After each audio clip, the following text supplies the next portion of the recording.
son of Tantalus, by maiming a chariot, won a bride, who bore him Atreus. And Atreus had 2 sons, one Menelaus, the other Agamemnon, who in turn by Clytemnestra had a child.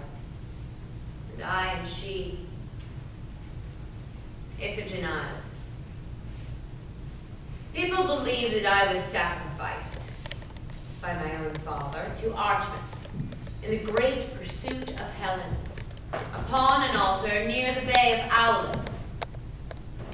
There where the long, deep waves are caught and broken hither and thither by the winds. The bay where Agamemnon's fleet, his 1,000 ships from Hellas, waited to avenge on Troy the wrong done Menelaus through the loss of Helen. But a storm came up, and still another storm, and neither sea nor wind would favor Agamemnon. So he asked Calchas, the soothsayer, to consult the flame, and this is what he answered. Agamemnon, captain of Hellas, there can be no way of setting your ships free till the offering you promised Artemis is given her. You had vowed to render her in sacrifice the loveliest thing each year should bear. You have owed long since the loveliness which Clytemnestra bore to you, your daughter, Iphigenia. Summon your daughter now and keep your word. They sent Odysseus and his artful tongue to lure me from my mother by pretending that I should wed Achilles. When I had come to Aulis, they laid hands on me.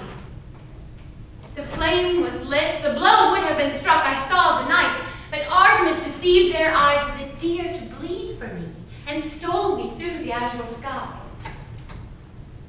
And then she set me down here in this town of Tauris, this abode of savage men, ruled by their uncouth king Tauris, a horseman headlong as the wind, who stationed me high priestess in her temple.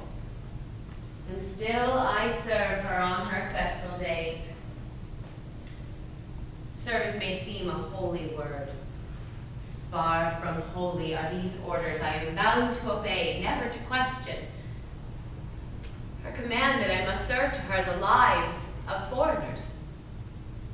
It was a custom long before I came, an ancient, cruel custom.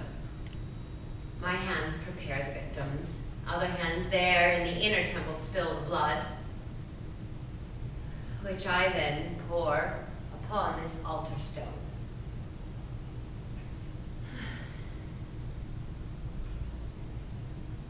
Last night, I dreamed a deathly dream.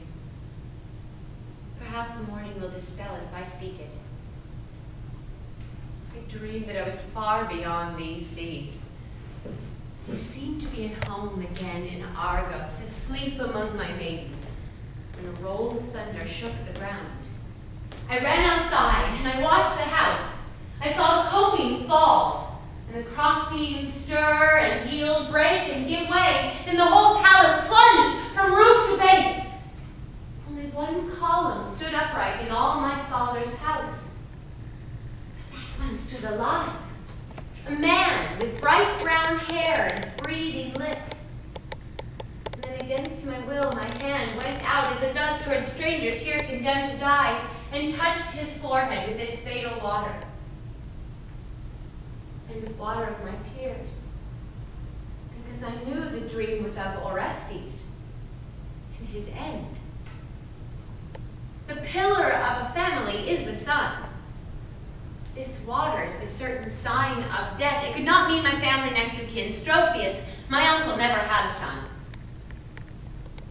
It was my brother whom I touched with tears, for whom I now must pour a funeral urn. All I can do for one so far away. There are the women from Greece that King appointed to live with me and help me here in the temple. I need their help. I wonder where they are. Keep a sharp